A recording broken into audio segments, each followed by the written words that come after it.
As we've all watched government progress over the decades of our careers, or in the case of the young leaders, maybe the years of their schooling, we see many different leaders of governments and leaders of agencies. And those of us watching know that it's very rare that an inspirational leader comes about in any of the agencies with which we work. And we have had and have that inspirational leader in the administrator of USAID, one who not only inspires all of us to achieve more, but one who thinks outside the box about how USAID and all of its partners can achieve more, to reach more people more productively over the long term. And also we have in this leader a person who knew long before he came to his role at USAID about the critical importance of agriculture development and how it in itself can change the world. It's a pleasure and honor to introduce the thought leader behind all of what we're doing today and beyond, the Administrator of USAID, Dr. Raj Shah.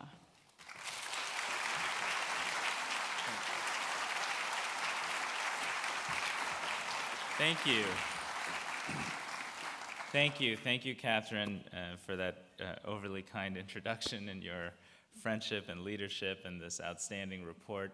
Thank you, Dan Glickman, for co-chairing this effort and your continued support for President Obama and his efforts in food security and hunger.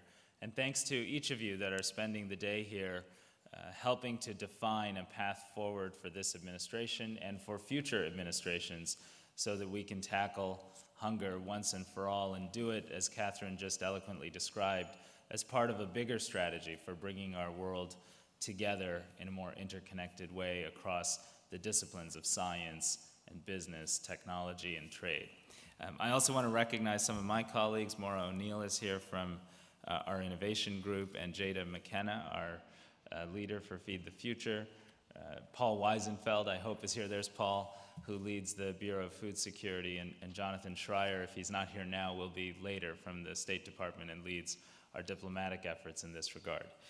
This has been an all-hands-on-deck effort, and every year, each of you come together to bring together the world's expertise in this space and to define a path forward. As I look around this room and see so many familiar faces and experts who have been leading the fight in so many walks of life and so many great institutions, I am overwhelmed by a sense of pride at your accomplishments, because just in the last few years, together we have been able to really begin to turn the tide against hunger and to tackle challenges that people felt would be difficult to do in good political times. We've been able to do in these political times. So thank you for your leadership.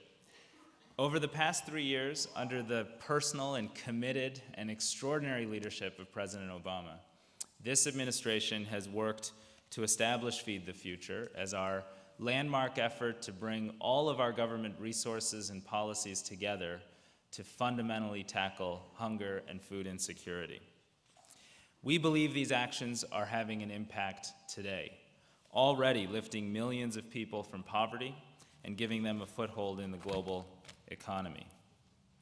And in fact, for generations, this aspiration of a world without hunger has been at the very core of American engagement in humanitarian and development activities.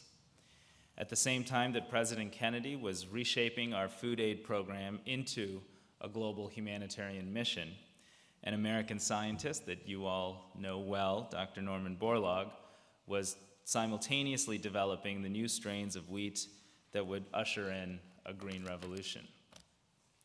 Although these twin efforts in humanitarian relief and agricultural science and development have long defined America's leadership in the fight against hunger, we have not always done an effective job of bridging these two communities. We now know that to end hunger effectively, we must work from farm to market to table, wherever those tables may be. And at the end of the day, we're really talking about setting for our country and for the world a very simple set of objectives: that every farmer uses great seeds, that every farming community is connected to effective markets, and that every child has the basic nutrition they need to grow and thrive. This is the path that President Obama set forth in the State of the Union address earlier this year, when he called upon us all to work to end extreme poverty within 2 decades. Today, we take up that call with focus and passion, scaling our impact with a new emphasis on science and technology, business and trade that is quietly and powerfully changing the face of poverty around the world. In fact, from Haiti to Tanzania, I've had the chance to meet farmers who are beneficiaries of our Feed the Future programs, brimming with pride as they use improved seeds, drip irrigation technologies, new planting methods to increase their, in this case, rice yields by more than 50% in Tanzania and more than 100% in parts of Haiti. Those yield improvements happened in just 1 or 2 years. The contrast with efforts 10 years ago is striking. In Tanzania, we had no real agricultural outreach programs just a few years back. And in Haiti, instead of investing in agricultural development, we were aggressively monetizing food grain, depressing market prices, and crushing incentives of those very farmers we now seek to help. Haiti and Tanzania are not alone. When President Obama entered office in 2009, he launched the Global Food Security Initiative as one of his first foreign policy acts as president. The initiative was designed to usher in a new way of working and to work broadly in countries that we could partner with effectively around the world. The focus, as you all have dictated, has been focused on smallholder farm productivity, a relentless measurement of whether the benefits of our programs are reaching and effectively improving the incomes of women, and making sure we partner with the private sector to usher in the much-needed infrastructure and investment to create real commercial market activity. This approach has required us to make tough choices in a tough budget environment.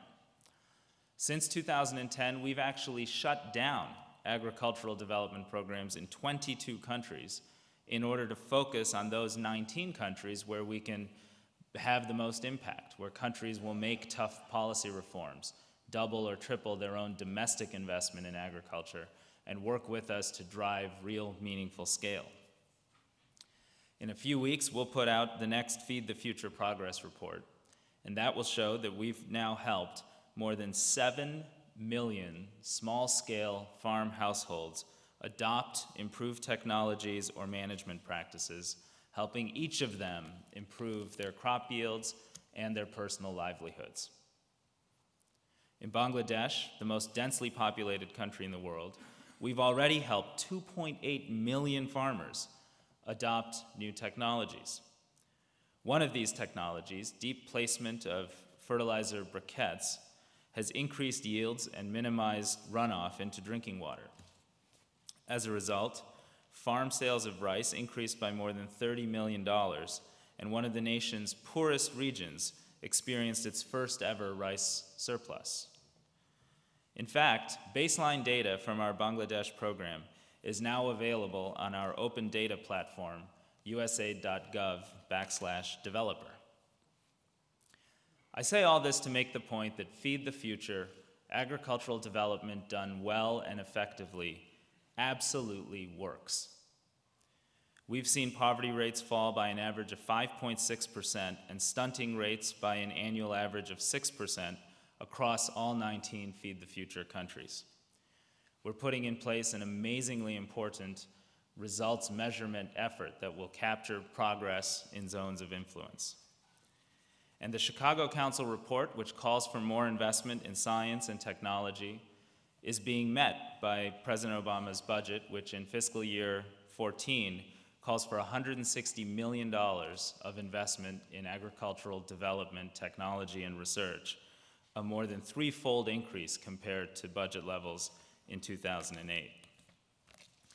In fact, we know that the broad range of partnerships we've pulled together in our research and innovation portfolio is already yielding important results. More than 34 new drought-tolerant maize varieties have been developed and deployed to more than 2 million smallholder farmers in East Africa through joint efforts that I'm sure you'll hear about on the panel between USAID, CIMMYT, and the Gates Foundation. Under advisement of our group of experts, the BIFAD board, we've restructured the way we fund our CRISP programs and established Feed the Future innovation laboratories, led by university consortia, to create great new technologies that will, in fact, change the face of poverty. So far this year, we've awarded 5 new grants totaling $18.3 million, focused on increasing resilience of rice, wheat, maize, and millet. These awards leverage an additional $31 million in additional private funding and bring in unmeasurable and invaluable scientific knowledge from partners all around the world. But we know that seeds alone are not a silver bullet. The reality is that agricultural transformations occur through comprehensive, sustainable innovation, again called for in the Chicago Council report. That's why we've put in the public domain our list of innovation priorities in agricultural development. I'd urge you to go to the Feed the Future website to look at the specific technologies. So many hundreds of scientists have contributed to the thinking of which technologies have the most potential to scale and successfully reduce poverty.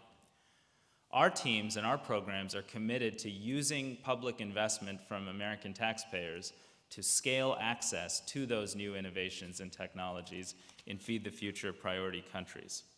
That's the core part of our sustainable intensification approach. But we're well aware that technology alone is not going to be the answer. We know that in order to effectively fight and end hunger, we need to make sure that every farming community is in fact connected to a market. If you look at what we've done over the last few years, we've assessed the programs we've put forward and recognized going into this very meeting last year that we simply weren't doing an effective enough job of driving private investment into agricultural markets and improving regional agricultural trade. That's why President Obama used last year's G8 summit at this very forum to stand before you and announce a new alliance for food security and nutrition. Reversing a long history of underinvestment in African agriculture, this new alliance matched specific commitments embodied in concrete letters of intent from companies with specific commitments embodied in clear policy matrices from African governments to make reforms.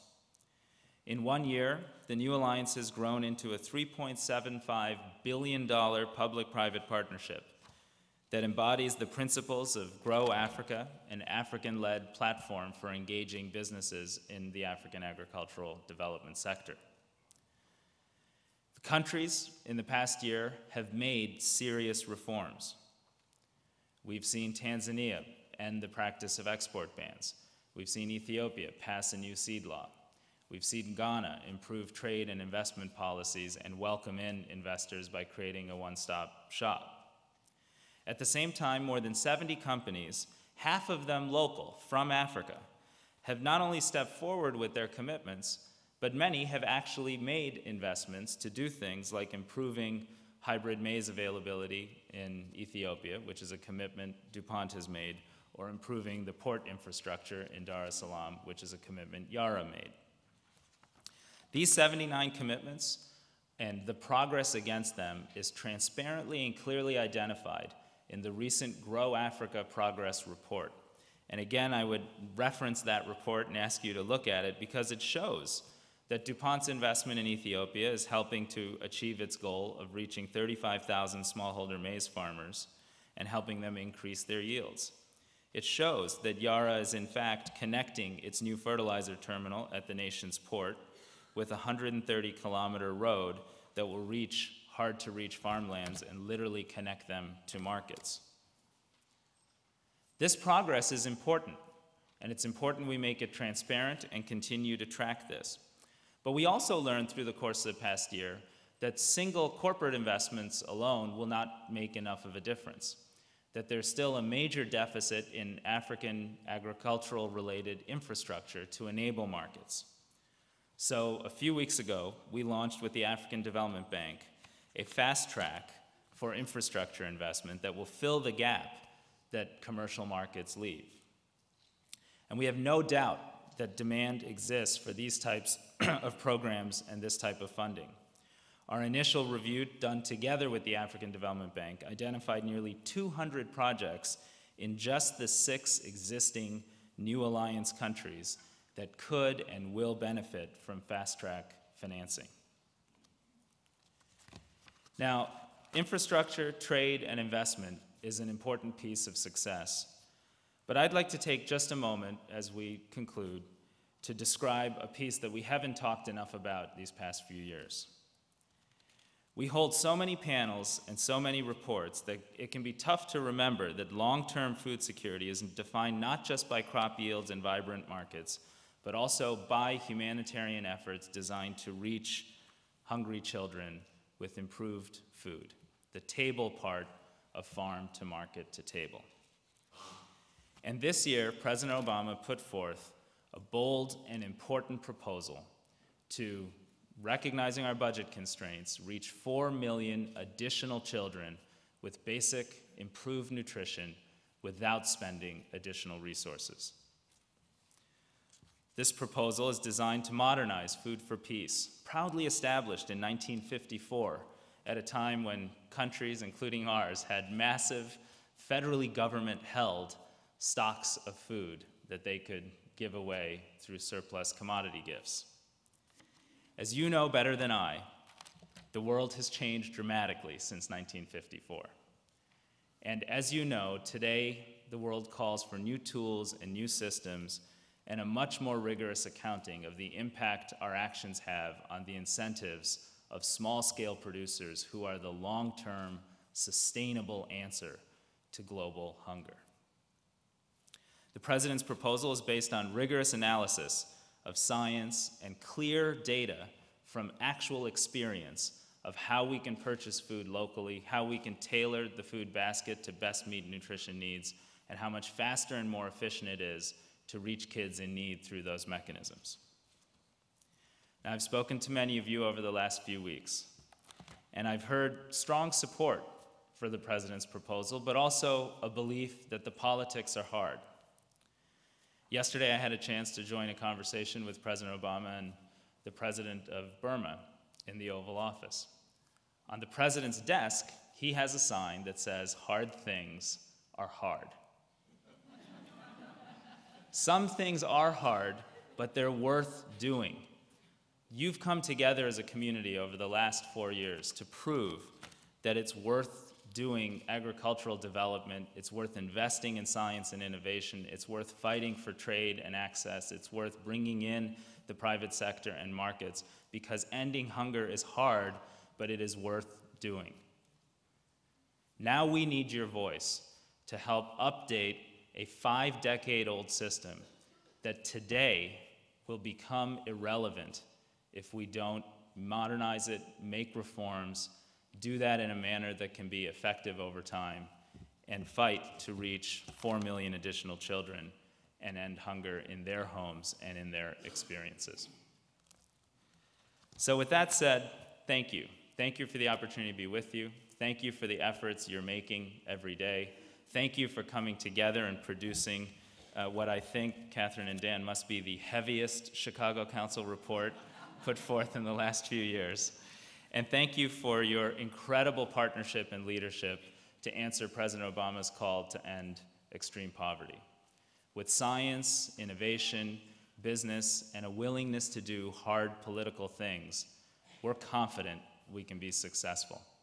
And if we do this now, we're confident, as has been the case for the last 6 decades, that America's leadership to end hunger by ensuring farmers have seeds, ensuring farm communities have access to markets, and ensuring that every child has appropriate nutrition will actually be the defining story of our international work over the next several decades. Thank you.